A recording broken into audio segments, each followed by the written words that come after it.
Is this really the beginning of what would be considered the next Great Depression? Hi, everyone. Alex Kaminer here with Twin Shores Financial. I'm here with Tim Nihill, our founder, and Alex Krieger, our digital assets analyst and resident crypto expert. We're here to talk about what is happening in the traditional and digital marketplace and share the news that we hear on the street. We help translate what's happening in the financial market so people can use it in their day-to-day lives and make sharper financial decisions. For today's big topics, Tim and Alex will be talking about how the election can affect the stock market. We're going to talk about how all of these layoffs that are happening in the tech industry the last few weeks, especially this week, we've seen a lot. And we're going to talk about the Binance and FTX debacle that's just happening in the last few days, and it's continuing to update as we record. So if you enjoy the content, please like, share, and subscribe. Tim, off to you. Awesome. Thanks, Alex. How are you guys? How are you doing today? Doing good. I'm doing good. How about yourself, man? Good. We're off to a slow start. Keep listening. It'll get good. We promise. I'm still trying not to laugh that you're wearing blue and I'm wearing red. Stop. I didn't even think about the election when I put on my outfit today. You have to laugh about it, man. It's funny. No, I'm not a Democrat. And I'm not a Republican. Hey, trying to have some fun with it today. So we're going to talk about our stock market update. I'll be really quick with mine today because I think it's pretty simple.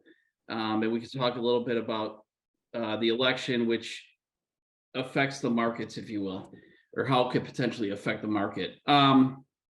First and foremost, I think the markets are continuing to do what they do. There's a big runoff. I don't think things fundamentally have changed. The Federal Reserve, which is everyone's watching because of, the asset bubble that was created through money printing, like they're popping it and they're going to continue to raise rates into next year. So that's off the table. So I think the markets are pricing everything in. Here's the word on the street, right? And this is information that we have from our folks that we work with in the industry, insiders across the board. 2023 is going to be a bloodbath.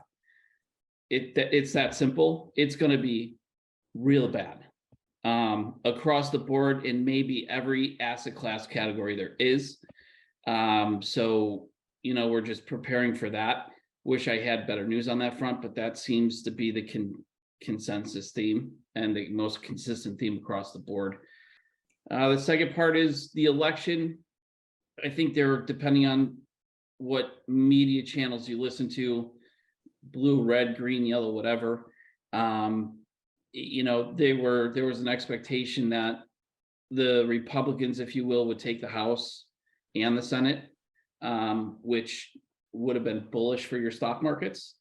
It did not happen, and you're going to see a lot of red now. So what we've been talking about over the past 6 months, every single thing is happening. So if you're out there, I'd probably look up the word hyperinflation and start to study that, because this is situationally getting to be close to something we haven't seen since the 1910s, 1920s. And we all know what happened then. What is hyperinflation? Like, it sounds simple, but let's just make sure everybody's on the same page. Okay, so think of it this way.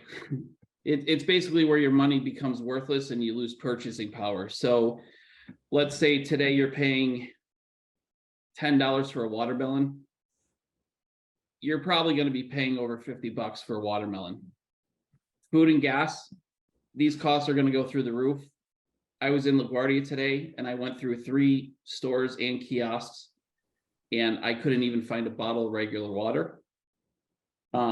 So this across the board situationally is just not good. Now, with that, there's huge opportunities with all this, because from our perspective, with the politics of it, we just don't care. We're in this to put people in better financial situations. So that's kind of how we look at things, right? We're talking opportunities where potentially, if you're in the right spots, we're talking about 10, 20, 30, even 50 times 50x returns, if you're in the right spots. And I think,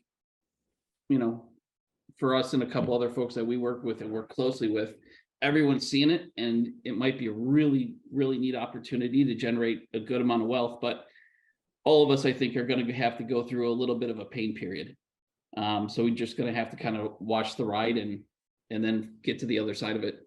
But yeah, I think the global economy, after we get through these next, let's say 2 years, if you will, I think we're going to get a huge boom. Is that all with the traditional markets? That's the traditional markets. I know Well, I'm such a bearer of good news. Well, when it's a time like this, there's not really going to be a lot of good news consistently, is there? Right. Just educate yourself. All you. Yeah, that's very important. Speaking of not so great news, this week there have been a lot of layoffs in the tech industry, and not just the tech industry, but specifically in the tech industry, we're seeing it much faster with a lot more impact because there's just a lot of layoffs. Today it was reported that Meta is planning to lay off 11,000 workers, which is about 13% of their workforce, which is absolutely crazy. Salesforce just fired 1,000 people off their workforce in an effort to make more profit. Twitter earlier this week laid off 3,300 people. And we knew that was coming. That was planned months ago. On Stripe, Lyft, Peloton is let go 4,000 plus workers. How many? 4,000? Peloton let go 4,084 workers, and it's unclear as to what percent that is. But we're seeing like DocuSign, Instacart, Spotify. All of those are really cutting back a lot of their workforce, which is it's going to be really tough. And it's not just in the finance and the tech industry, excuse me, where we're seeing that. We're seeing that all across the board. So is this really the beginning of what would be considered the next Great Depression? Because we're seeing history repeat itself in more than one ways. And I've heard that term being used a lot. Right. Well, if I could share something quickly for all those layoffs and people out there, we feel it as well. My wife got laid off. She worked for a big financial firm, and their phrase was, "We are preparing for 2023." So we're seeing that message. Krieger, I'll let you talk about this. What do you think about Alex's question there? Oh, you want my honest opinion is we printed too much money over during COVID. All those companies you just described with all the big layoffs took off when we went into lockdown. Spotify, when we went to and changed the whole being locked down, not going into stores to buying everything online, they had a bunch of money get poured in there. And now I think as the Federal Reserve tends to take money out of the system with tightening, this is what the repercussions are. And everyday people have it in their 401ks and didn't sell at the top a couple months ago or last year. And now it's just a repercussion of it all. What do you guys think? Do you see Great Depression or a depression happening? I would hope not. I just had a kid and it's not looking good. Like my perspective has changed now tremendously. It's more of thinking now I have to take care of this one. What's going to be his future and all that. Like the way America is going, in my opinion, it's not looking good. I of course don't want it to happen. Nobody wants that to happen. I do think that it's going to be a recession worse than 2008. And if it gets any worse than that, we are looking at another Great Depression, which is something that I don't say lightly because nobody wants that. I just think we're seeing a few of these boxes getting checked off to what could lead to what is a Great Depression. The hyperinflation, that's coming, if not already started. The layoffs, we saw that in 2007, 2008, the massive layoffs in the housing industry. We're just seeing it again with this tech industry. The food shortage, even though it doesn't feel like it, that's going to play into the hyperinflation where because there's a less supply of some foods, the price of that food is going to skyrocket, and that's going to lead into the Great Depression. We saw in 1934, the Dust Bowl, where the farmers in the Midwest just did not get enough food to grow, And we're seeing that again now out in China. In Europe, we're seeing some countries just not able to grow enough food. And that's going to cause the price of food to increase on top of the inflation that's already going into place. So as much as I hate to say it, it does look like it's going that way unless we find a solution. Why are farmers getting subsidies to not grow food and they know this is coming? That's the weird thing. It's happening over in the Netherlands, Dutch, all over there, and even here in America. Right. And I don't have the answer. I wish I did. So as someone who's been in the market game for a long, long time, worse than 2008 for sure. And that's the opportunity of it, right? Because when you get to the other side, I mean, there's going to be massive opportunity. And I was down in Florida because we were looking at, doing some new stuff down there, and it's houses listing have gone, like within 4 months, it's gone from, if you were selling a house or selling something, it would have sold 4 months ago in 10 days. Now it's 45. And they're all saying the market is going to get flooded with places. And I think buyers are going to take it on the chin this time. Word on the street on the inside, depression. That's what's being talked about. And I'm sorry, but I've never seen and read so much talk of civil war. I just can't remember ever seeing this type of, this is the behind the scenes stuff that people are talking about and concerned about. It's specifically because what you said, Kamner, food's a big deal. Gas price is a big deal. You got to get to work. You got to Right. Like you said, Alex, too, like you have a kid now. Yeah. This is about protecting children and grandchildren. It's it's definitely scary, but there eventually will be opportunity. And on top of that, you just got to prepare. Like, this is research, get educated, find somebody. If you don't have the time to do that, find somebody who will do it for you. That's most important, because otherwise it could be very, very painful for the next couple of years. Right. And I think I'm always like, I got my finance hat on and I'm always looking at opportunities. Like, we're talking, man, this might be one of the greatest opportunities of a lifetime if you get this right. I mean, we're talking huge. This will make and break this generation for everyone. Right. This is a time you need to be a lion, not a sheep. Let's talk about crypto. And just a little insider knowledge. I think if you do your research on crypto, you might see that it'll help you out in the next 2 to 3 years. Depending on what you do with it. We've already seen Bitcoin start to decouple from the stock market.